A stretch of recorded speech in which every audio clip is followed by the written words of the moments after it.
कि 31 वैशाख र 31 जेठको बीचमा जुन चुनावको बीचमा बजेट ल्याउने गरी जुन सहमति बनेको छ, स्वाभाविक छ कि बजेट ल्याएर चुनावको अर्को भाग दोस्रो चरण गर्न प्रतिपक्ष तयार हुन सक्दैन र त्यो स्वाभाविक कुरा पनि हो, त्यो संसदीय नर्म्सभित्रकै कुरा पनि हो। यस्तो स्थितिमा अब बजेटै ल्याउनको लागि संविधान संशोधन गर्ने जस्ता कुराहरू पनि विचित्रका कुराहरू हुन गएका छन्। कि त यो स्थितिमा अब बजेट आउनुभन्दा पूर्व नै सहमतिमा चुनाव गर्ने एउटा कुरा हुन सक्नु पर्थ्यो, त्यो हुन सकेन र अहिले हामी पनि सानो दलहरू बसेर छलफल गर्दैछौँ यस्तो स्थितिको निकास के हुन सक्छ यो स्पष्ट छैन र यो ठिक ढङ्गले यो कुरा बढेर भने अब चुनाव हुने कुरा अनिश्चित हुन्छ भन्ने हामीलाई लाग्छ यस्तो भएको। अब अहिलेको स्थिति यो हो भने मैले यति भन्नु कि हामीले अब भनौँ न पटक पटक लोकतन्त्रका विभिन्न रूपहरू ल्याएका छौँ। 7 सालमा त्यस बेलाको निरङ्कुश राणाशाहीको विरुद्ध लडेर एउटा जुन लोकतन्त्रको सुरुवात भयो, प्रजातन्त्रको सुरुवात भयो, त्यो पनि लामो समयसम्म लगभग 10-11 वर्षसम्म 20 वर्षसम्म त्यो धेरै अस्थिर रह्यो। त्यो अस्थिरताको एउटै कारण के देखियो भने एउटा विदेशी मुलुकको हस्तक्षेपले गर्दा देशले 7 सालमा राणाशाहीलाई क्रमशः विस्थापित गर्दै लोकतन्त्र ल्याए पनि देशमा विदेशी हस्तक्षेप यति धेरै बढ्यो कि हाम्रो उत्तरको सिमानामाहरूमा विदेशी मुलुकका फौजीहरूको अड्डा बने। 17वटा ठाउँमा विदेशी चेकपोस्ट रहे। त्यसबेला पनि 7 सालको परिवर्तनपछि परिवर्तनको क्रममा जुन दिल्ली सम्झौता भन्यो त्यसलाई हामी सबैले सजिलोको लागि पहिलो दिल्ली सम्झौता भनेर बुझ्यौँ।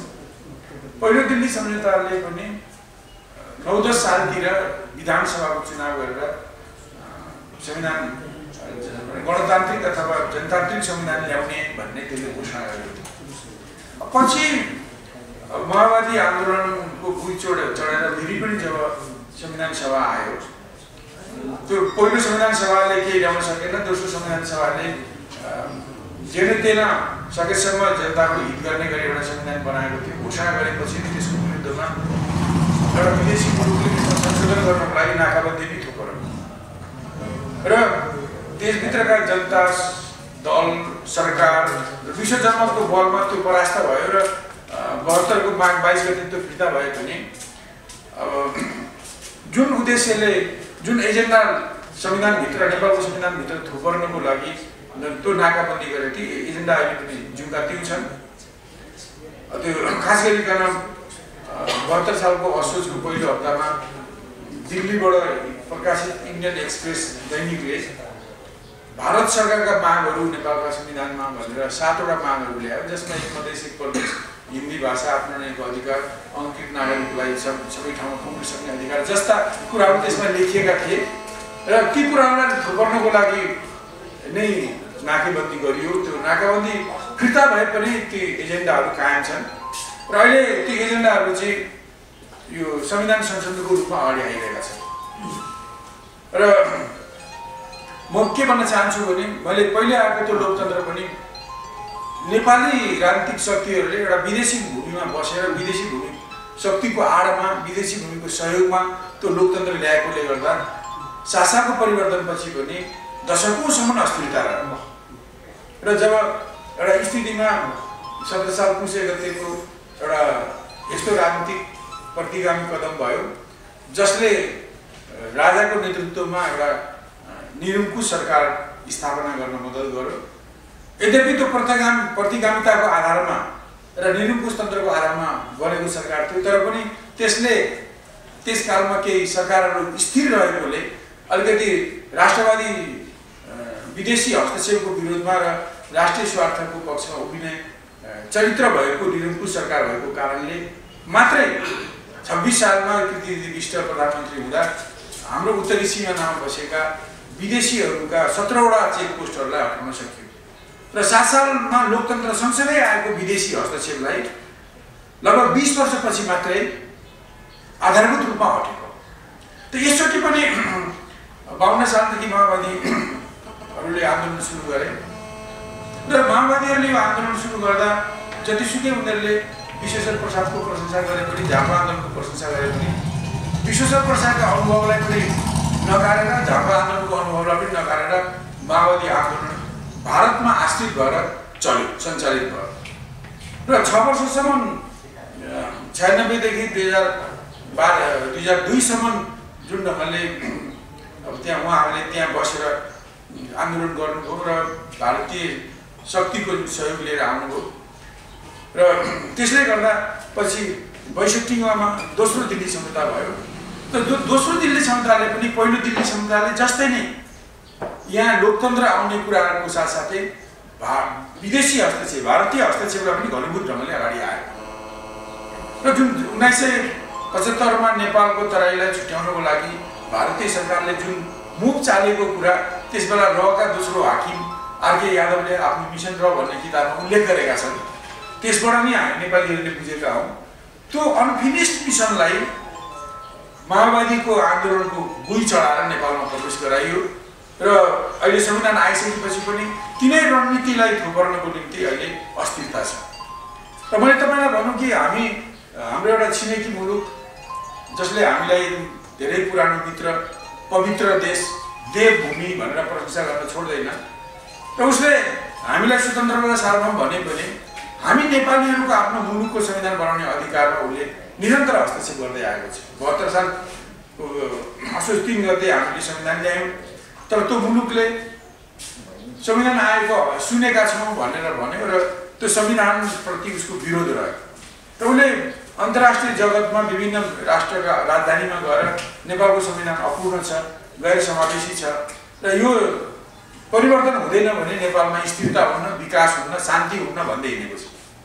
अहिले पनि त्यो मुलुकका नेताहरू चाहिँ त्यो अभियान सञ्चालित गरिरहेका छन् र पछिल्लो पटक त्यो मुलुकको राष्ट्रपति आउँदा पनि उहाँले हाम्रो मुलुकको संविधान जो नेपाली जनताले प्रतिनिधिमूलक संविधान सभाबाट बनाए त्यसलाई सम्मान गर्नु, समर्थन गर्नुको सट्टा उनले अझै भन्दै गए कि वास्तवमा यसमा सबै वर्ग समुदायको सहमति छ। मैले टुङ्ग्याइदिएँ, सुन्नुहोस्, यो अझै थाहा पाउनु जरुरी छ।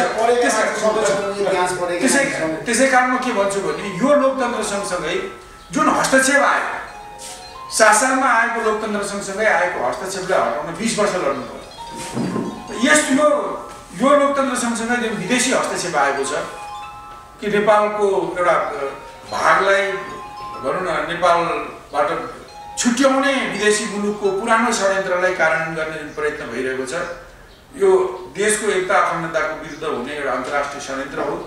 यो अत्यन्तै जघन्य र गम्भीर षड्यन्त्र हो र जसको विरुद्धमा देशका राष्ट्रवादी, देशभक्त राजनीतिक शक्तिहरू, देशभक्त राष्ट्रवादी जनताहरू एकगठ भएर मात्रै त्यो विदेशी हस्तक्षेपलाई परास्त गर्न सक्दछौँ। त्यसकारण लोकतन्त्र आउनु राम्रो कुरा हो, तर लोकतन्त्र सँगसँगै जुन हस्तक्षेप आयो, विदेशी हस्तक्षेप आयो, त्यो अत्यन्त गलत कुरा हो।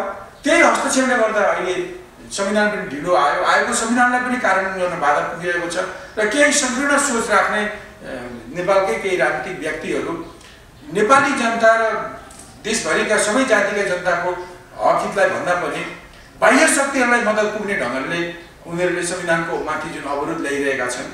2-4 कुराहरू यहाँका केही समस्याहरू पनि अवश्य मिसिएका छन्, तर रणनीतिक हिसाबले बाह्य शक्तिलाई मद्दत पुग्ने गरी जुन ढङ्गले अवरोध सिर्जना गरिरहेका छन्, त्यसले गर्दा यो लोकतन्त्र सँगसँगै राष्ट्रको एकता अखण्डता माथि पनि गम्भीर चुनौती आएको छ र यो चुनौतीलाई परास्त नगरिकन वास्तवमा लोकतन्त्रको पूर्ण कार्यान्वयन नेपालमा हुन सक्छ। संविधान संशोधनमा यसलाई कसरी लिन्छन्? तपाईँ पार्टीले आएको प्रस्तावलाई सहमत हुनुहुन्छ? एउटा कुरा के भने जुन ढङ्गले पहिले मुसिर 14मा आएको थियो त्यसका सबै बुँदामा हामीले विरोध गरेकै हो। अब पछिल्ला आएकोमा संविधान सीमाङ्कनको विषयमा आयोगलाई भनिएको छ,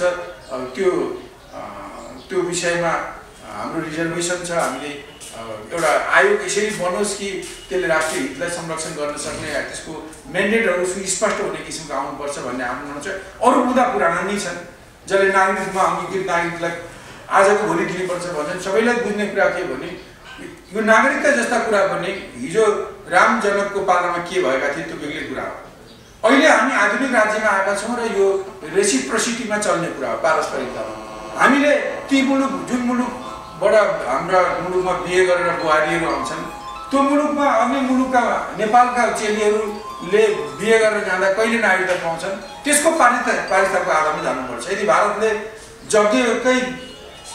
जग्गैबाटै एक हातमा चाहिँ उसले एकापट्टि उसले भनौँ मङ्गलसूत्र अर्कोपट्टि नागरिकता पाउँछ भने हामीलाई पनि त्यसो गर्न सजिलो पर्छ। यदि भारतले बिहे गरेको 7 वर्ष पर्खेपछि मात्रै विदेशी नागरिकलाई अथवा नेपाली चेलीहरूलाई नागरिकता दिन्छ भने हामीले जग्गैमै दिनुपर्ने कुनै जरुरत रहँदैन। यो पारस्परिकताको आधारमा हुनुपर्छ। त्यसकारण संविधानमा जे लेखिएको छ यसबारेमा त्यो एकदम ठिक छ। यदि छिटोभन्दा छिटो जग्गैमै नागरिकता दिने हो भने हाम्रो तीनतिरबाट हामीलाई घेर्ने ओपन सिमाना रहेको भारतले पनि त्यस्तै व्यवहार गर्यो भने हामीले सोच्न सकौँला। र त्यस्तो भएन भने पारस्परिकता त्यो भएन। भाषाको सन्दर्भमा भन्ने हो भने पनि जुन भाषाको परिभाषा नेपालमा बोलिने मातृभाषा नेपालका राष्ट्रभाषा होइन, नेपालमा रहेका जातिहरूका मातृभाषा नेपालका राष्ट्रिय भाषा हो। र अहिले मौरो पाराले हिन्दीलाई नेपालको सरकारी भाषा बनाउने प्रयत्न भइरहेको छ र यो संविधानमा रहेको डिफेक्टिभ प्रावधानले यस्तो गरेको छ, त्यसमा हामी सहमत छैनौँ हैन। अब ठिक छ, राष्ट्रिय सभा भनेको यो सबै प्रदेशहरूको समानता दिने सभा हो। म तपाईलाई भन्छु कि प्रतिनिधि सभामा हामीले जनसङ्ख्यालाई अत्यधिक महत्त्व दिएर 17% तराईबाट 165 मा 80 जनाको प्रतिनिधित्व हुन्छ र 83% हिमाल पहाडबाट 80 जनाको हुन्छ। तपाईहरुलाई हेर्नुस्, त्यो जुन कार्यकारी सरकार बनाउने हाउस हो त्यो हाउसमा हामीले 17% भूमिबाट 83 जना 80 जना र 83% भूमिबाट हिमाल पहाडबाट 80 जनाको प्रतिनिधित्व हुन्छ। ल हेर्नुस् त, हामीले वास्तवमा जुन ठाउँमा प्रतिनिधित्व दिनुपर्ने त्यो ठाउँमा दिएका छौँ। तर राष्ट्रिय सभा सबै प्रदेशहरूलाई समानता दिने सभा हो, त्यसमा जनसङ्ख्याको आधारमा वितरण गर्ने कुरा मागे अनुचित छ। हामीले त्यो हामी जो यहाँका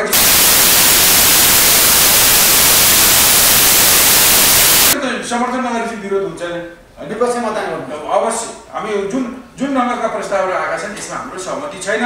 सहमति नहुनुको माने नै विपक्षमा मतदान गर्नु। अब अहिले यो केही मधेस केन्द्रित दल र अरूको बिचमा सहमतिले तेस्रो संशोधन दोस्रो परिमार्जन ल्याउने भनेको छन्। त्यो के हो त्यो थाहा छैन, त्यो नपढिकन त्यसको बारेमा भन्न सकिन्न। तर 14 गते जे आयो त्यसलाई हामीले विरोध गर्यौँ र पछि जुन आयो त्यसलाई पनि हामी त्यसको पक्षमा छैनौँ। अहिले आएर विरोध गर्नुहुन्छ। अब के छ त नपढिकन कसरी भन्नु आइसकेछ भाइ, मलाई थाहा छैन। अहिले उहाँहरूले चाहिँ उसको अहिले दर्ता भएको प्रस्ताव तपाईँलाई थाहा छैन कि छैन? अस्ति नै भएको थाहा छ, तर यो जुन हिजो शनिबार उहाँहरूले वार्ता गरेर जुन परिमार्जन ल्याउने भनेको छ त्यो थाहा छैन।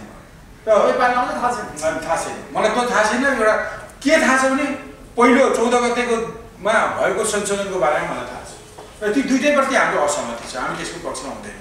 र अब अहिले जुन आएको छ मैले सुन्दैछु कि उहाँहरूले पुरानोलाई नै अगाडि बढाउने र पछि त्यसलाई संशोधनको प्रक्रियामा परिमार्जन गर्ने भन्ने सुनेको छु मैले। तर त्यो कुरा पछि परिमार्जनपछि नै थाहा होला। त्यसकारण अहिले जुन चर्चा छ त्यो चर्चाकै घरमा कस्तो आउँछ भनेर मैले भन्न सक्दिनँ। पुरानै कुरा दोहोरिएर आउँछ भने हाम्रो समर्थन रहन्छ। Thank you sir. ल धन्यवाद।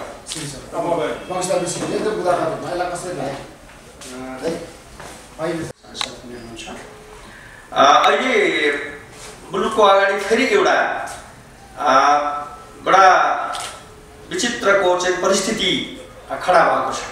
एकातिर नेकपा एमाले लगायत सम्पूर्ण दलहरू र जनताहरूले अब यो समस्याको निकास निस्कोस् र सबैले चुनावमा भाग लिने वातावरण बनोस्, संविधानको कार्यान्वयनको जुन खुड्किलो ऐतिहासिक खुड्किलोमा अब मुलुक प्रवेश गर्ने बेला भएको छ, यसमा कुनै भाँजो नहोस् भन्ने चाहना भइराखेको बेलामा जति संवाद हुनुपर्ने, जति पारदर्शिता हुनुपर्ने त्यस्तो नभइकन सत्तारूढ दल र मधेसी मोर्चा बीच मात्रै एउटा सहमति भएर संविधान संशोधन, त्यो पनि तेस्रो पटकको परिमार्जन सहित अहिले आज पेश हुने भन्ने कुरा आएको छ। यस्तो अवस्थामा नेकपा एमाले के बोल्ने, के भन्ने हामीलाई हाम्रै लागि पनि समस्या खडा भएको छ। हामी सकारात्मक छौँ, हामी निकास चाहन्छौँ, हामी यो संविधान कार्यान्वयनको लागि अत्यन्त महत्त्वपूर्ण पहिलो कदम यो आसन्न तय गरिएको निर्वाचन जुन छ वैशाख 31 को यो सम्पन्न होस् भन्ने चाहन्छौँ। तर सरकारले दुईटा कुरो ल्याएको छ, एउटा 2 चरणमा चुनाव गर्नु, त्यसको पनि हामी विरोधी छैन।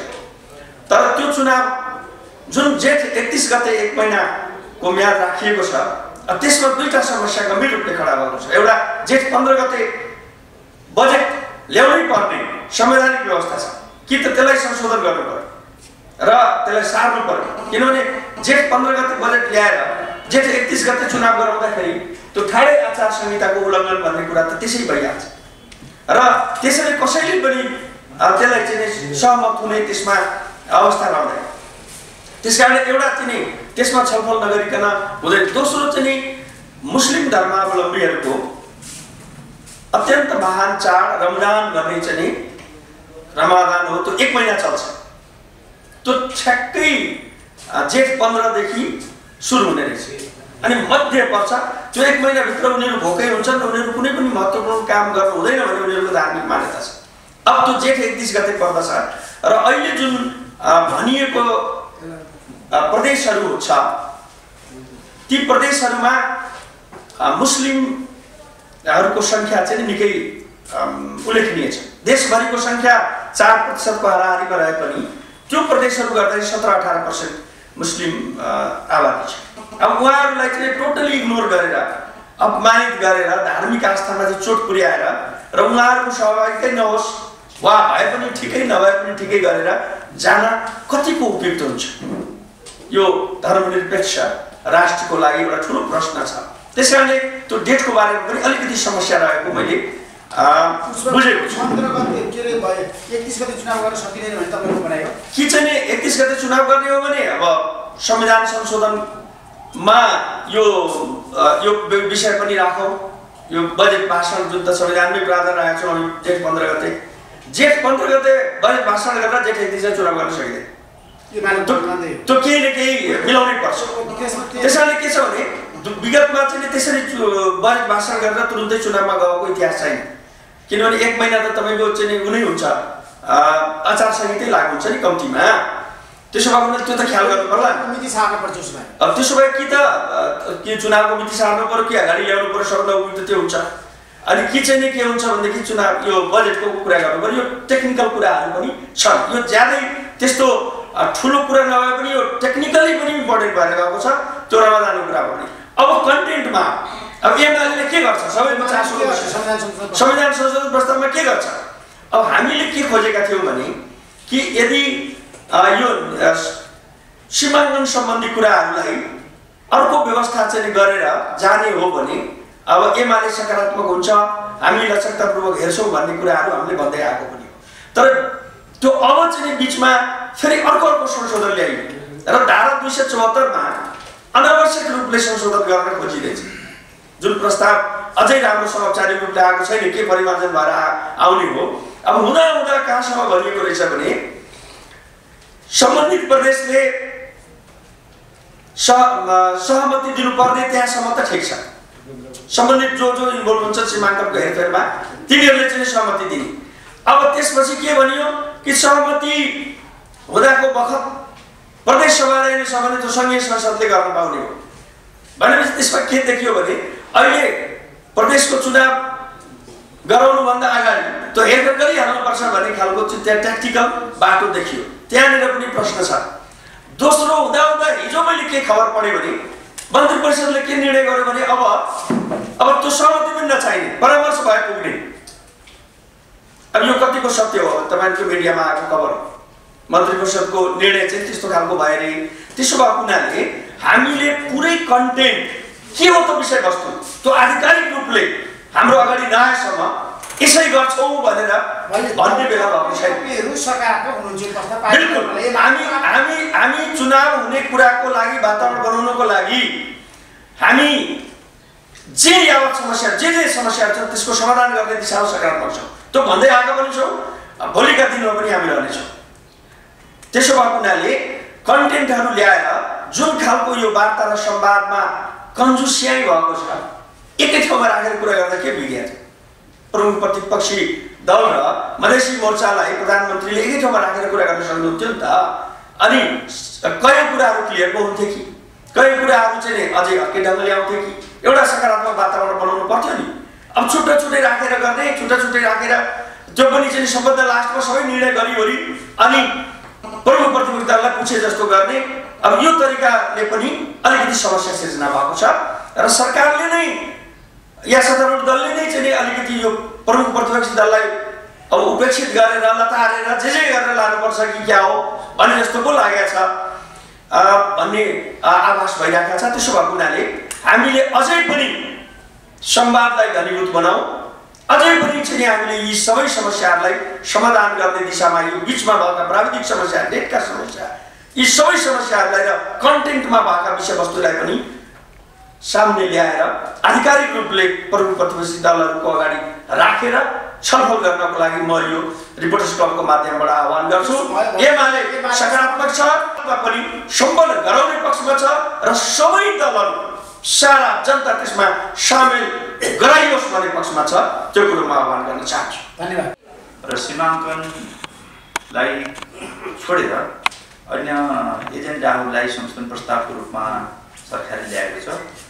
अब मूलभूत रूपमा, आधारभूत रूपमा राष्ट्रलाई निकास दिनको लागि आज यति बेला संविधान निर्माण भइसकेपछि संविधान कार्यान्वयन गर्ने कुरा असाध्यै महत्त्वपूर्ण कुरा हो। संविधान कार्यान्वयन गर्ने सन्दर्भमा निर्वाचन गर्नु त्योभन्दा पनि महत्त्वपूर्ण कुरा हो। संविधान कार्यान्वयनको लागि निर्वाचन अनिवार्य शर्त। त्यस कारणले कतिपय मानिसहरूले, नेताहरूले, दलहरूले भन्ने गरेका छन् कि यो 19 वर्षपछिको यो निर्वाचन, स्थानीय तहको निर्वाचन 19 वर्षदेखि भएको थिएन भन्ने कुरा छ। स्थानीय निकायहरूको निर्वाचन 19 वर्षदेखि भएको थिएन, तर जुन निर्वाचन हामीले गर्दैछौँ त्यो निर्वाचन यो नेपालको इतिहासमा यस्तो प्रकारको निर्वाचन कहिले पनि भएको छैन। यो पहिलो पटक निर्वाचन। राजतन्त्र ढलिसकेपछि, गणतन्त्र आइसकेपछि, परिवर्तन क्रान्तिले, आन्दोलनले परिवर्तनका मुद्दा ल्याइसकेपछि, नयाँ संविधान सभाबाट संविधान बनिसकेपछि त्यो संविधान कार्यान्वयन गर्ने सन्दर्भमा राज्यको पुनर्संरचना सहित हामीले यो संरचनाहरू निर्माण गरेका छौँ स्थानीय तहको। त्यो संरचना अन्तर्गतको निर्वाचन हो नेपालको इतिहासमा पहिलो हो। यसर्थमा अब यसको कार्यान्वयन भएन भने हामी धेरै नै नेपाल राष्ट्र र नेपाली जनतालाई धेरै नै एउटा सङ्कट पैदा हुन्छ र हाम्रा उपलब्धिहरू गुम्ने सम्भावना रहन्छ। यसकारणले र यसर्थमा मैले के भन्न चाहन्छु भने यो हामीले संविधान कार्यान्वयन सन्दर्भमा जो असन्तुष्ट पक्षहरूका जो मागहरू थिए, उहाँहरू आन्दोलन भइरहनु भएको थियो। अहिले पछिल्लो चरणमा सरकारले असन्तुष्ट पक्षहरूसँग, आन्दोलनकारीसँग माग सहकार्य गरेर सहमति गरेर जो संविधान संशोधनको दोस्रो यो प्रस्ताव जो लिएर आएको छ यसलाई राष्ट्रको निकासको लागि र सम्पूर्ण दलहरूलाई चुनावमा लैजानको लागि हामीले के छ भनेदेखि यो प्रस्तावलाई मूलभूत रूपमा, आधार रूपमा यसलाई पारित गर्नुपर्छ। यसलाई कसैले विरोध गर्नुपर्ने आवश्यकता छैन। सबै दलहरूले र पार्लियामेन्टका सबै माननीय सदस्यहरूले यसलाई भोटिङ गरेर पास हुन्छ। कतिपय कुराहरू हामीलाई चित्त नबुझेको, कतिपय दललाई चित्त नबुझ्न सक्छ, तर पनि फेरि के छ भन्नुहुन्छ भने सीमाङ्कन बिना सीमाङ्कनले धेरै विवाद ल्याउन सक्छ। समस्या समाधान होइन कि त्यसले समस्या थप्न सक्छ र थप द्वन्द्वतिर लान सक्छ।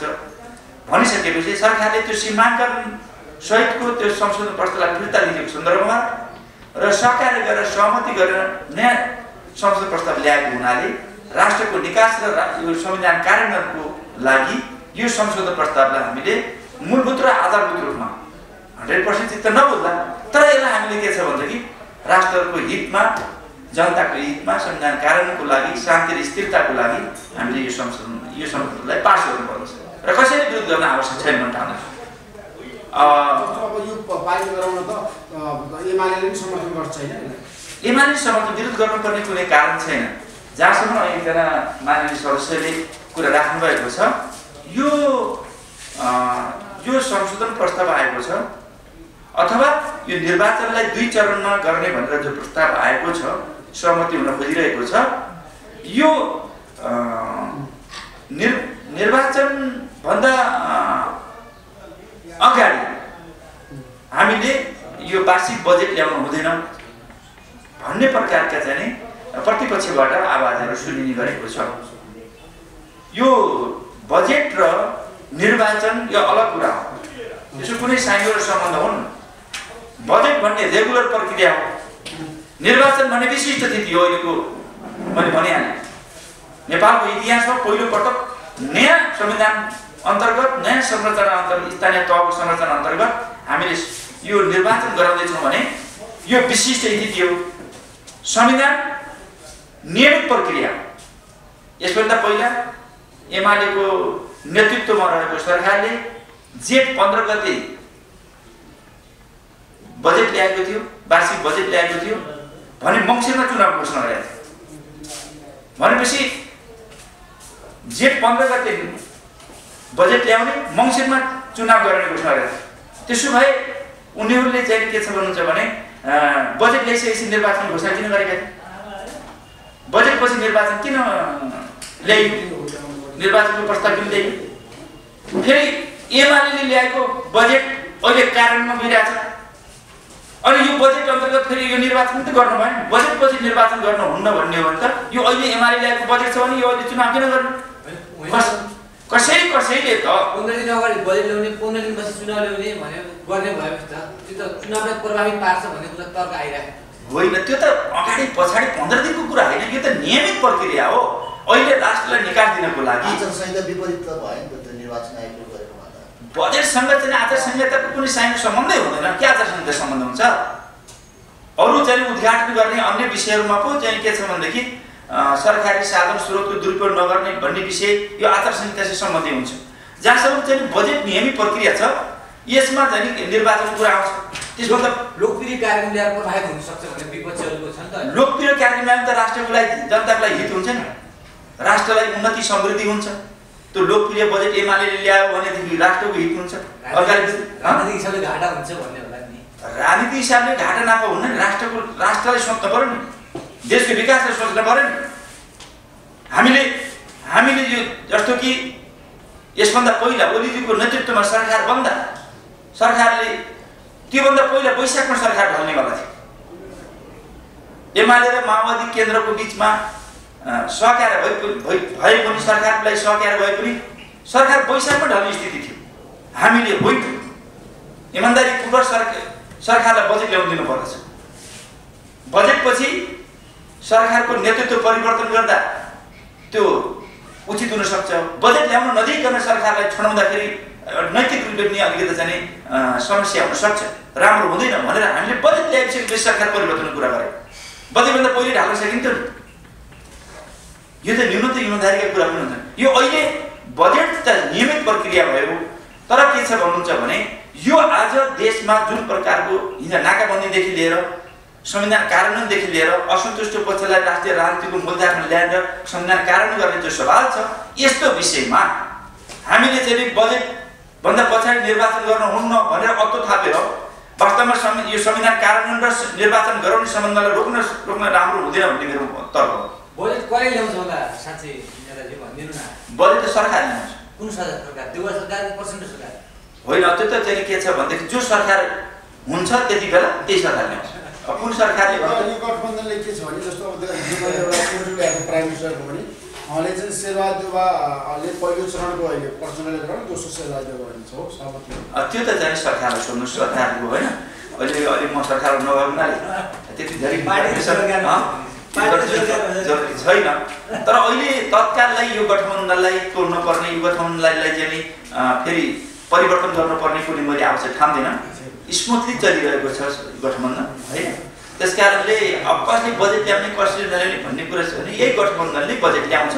कसको नेतृत्वमा हुन्छ भने त त्यति बेला जेठ 15 गते अब कसको नेतृत्वमा सरकार हुन्छ, को अर्थमन्त्री हुन्छ, त्यसमा भर पर्ने कुरा। त्यो हामीले चाहिँ भविष्यवाणी गरिरहनु पर्ने अवस्था हो। जेठ 15 गते कसको नेतृत्वमा को अर्थमन्त्री हुन्छ उसले बजेट ल्याउँछ। तर यो गठबन्धन भने रहिरहन्छ। भनेपछि चुनावलाई एकदमै मिति सार्नु पर्दैन बजेट ल्याउने जेठ 15 मै आउँछ बजेट। जेठ 15 त ल्याउँदा उत्तम हुन्छ भने यो नियमित प्रक्रिया हो। बजेट र चाहिँ चुनावसित कुनै रिलेसन छैन। यो मुस्लिमहरुको त्यत्रो चाह सत्ता चाहिँ निर्वाचन गरेर त मनाउन सकिन्छ। धन्यवाद। गाउँका सभापतिजी काममा कुशलतापूर्वक गठबन्धनले काम अगाडि बढाएको छ। तपाईँहरूलाई अहिले पनि लाग्ला कि भने जस्तै ठ्याक्कै प्रतिक्रिया आएको छैन भनेर, त्यो खालि यस कुराको मात्रै प्रमाण हो कि यहाँसम्म दलहरूलाई पुर्याउन सजिलो थिएन। अहिले पनि सहमतिमा पुगिसकेपछि पनि अलिअलि आफ्नो कुरा एम्फोसिस जोड कोणमा कता अलि बढी कुरा गर्ने भन्ने बाँकी रहेछ देख्नु भएको छ। त्यसले यो प्रक्रियाको कठिनाइलाई फेरि हामीलाई पुनः स्मरण मात्रै गराउँछ। अब सहज बाटोमा पुग्यो। सुरुदेखि नै एमाले भन्यो कि संविधान चलाउनै हुँदैन, मधेस केन्द्रित दलहरूले भने संविधान नचलाइकन निर्वाचन गर्न सकिन। एउटाले निर्वाचन पूर्व शर्त जस्तो, अर्कोले संविधान संशोधन पूर्व शर्त जस्तो रूपमा अगाडि लिएर आएपछि दुवै पूर्व शर्त होइनन्, दुवै काम हामीले गर्नुपर्दछ भन्ने मान्यता अहिलेको गठबन्धनको रह्यो। नेपाली काङ्ग्रेस यस गठबन्धनमा छ, नेपाली काङ्ग्रेसको यो मान्यता रह्यो। त्यही अनुसार यसले काम अगाडि बढाएको छ र चाँडै संविधान संशोधन विधेयक पारित हुन्छ।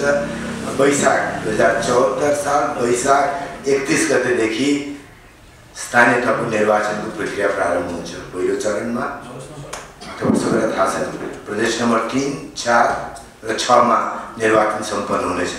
त्यसले झन् जेठमा घोषणा गरिएको निर्वाचनका लागि, दोस्रो चरणको निर्वाचनका लागि झन् सहज वातावरण बनाउनेछ। त्यही आशा साथ सबैतर्फ उत्साह छ। मधेसमा होस्, पहाडमा होस्, हिमालमा होस्, त्यही उत्साहलाई अगाडि बढाउन सकियो भने मात्रै साँच्चै अर्थमा हामी सबैले देखेको समृद्धिको सपना साकार बनाउन सकिन्छ। मैले वास्तवमा आज भन्नुपर्ने कुरा यति नै हो। र थप तपाईँहरूको प्रश्न छ भने म जवाफ दिन तयार छु। पारित हुन्छ, 2/3 मात्रै होइन, सबैको समर्थनबाट पारित हुन्छ। नेकपा एमाले समेतको समर्थनबाट पारित हुन्छ। यो भन्ने मैले आधार के हो भने एमाले यो संविधानका बारेमा सबैभन्दा गम्भीर पार्टी हामी हौँ भन्ने गरेको छ। एमाले निर्वाचनका लागि सबैभन्दा गम्भीर पार्टी हामी हौँ भनेको छ। एमाले मधेसी समुदायको हित रक्षा गर्ने पार्टी हामी हौँ भनेको छ। त्यसैले आफ्नो यो भनाइ, सार्वजनिक भनाइ, संविधानप्रतिको प्रतिबद्धता, निर्वाचनप्रतिको प्रतिबद्धता, लोकतन्त्रप्रतिको प्रतिबद्धता, मधेसी लगायत सबै जनताप्रतिको प्रतिबद्धतालाई ध्यानमा राखेर एमाले संविधान संशोधनको पक्षमा मतदान गर्छ भने मलाई पूर्ण विश्वास छ। त्यसैले कति मतले होइन, सबै मतले पारित हुन्छ। सर्वसम्मतिबाट पारित हुन्छ संविधान संशोधनको प्रस्ताव।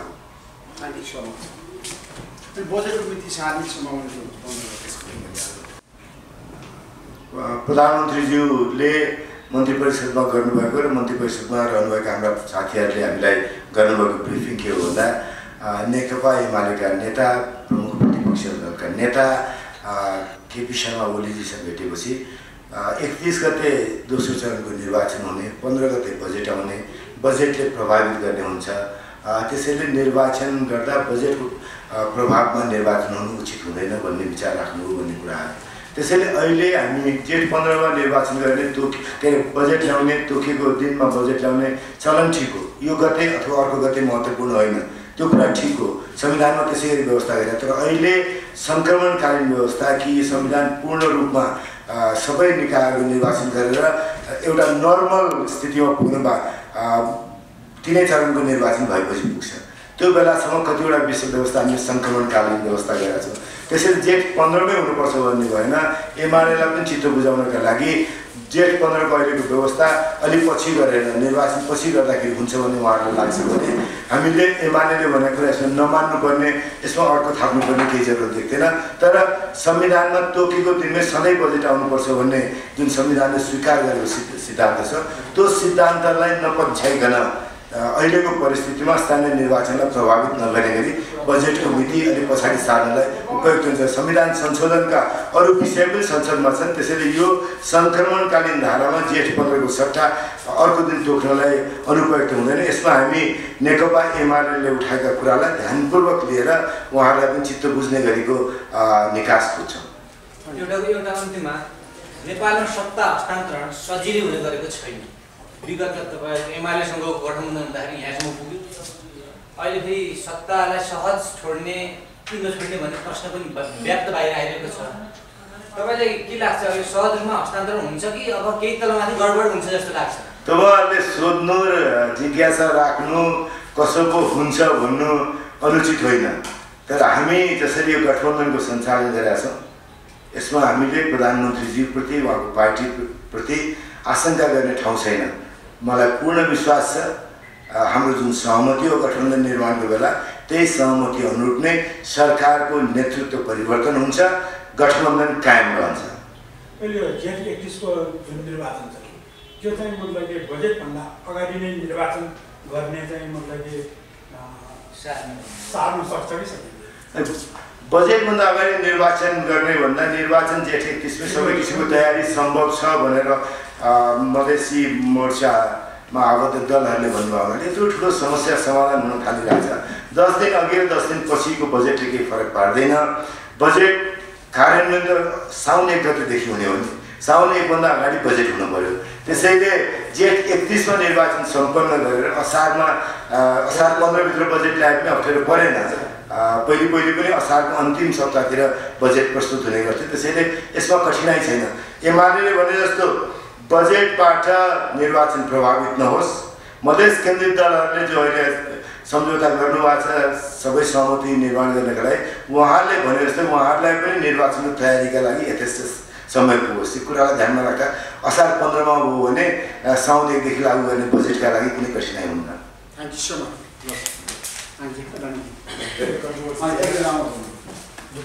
समाचार बोलेन होला।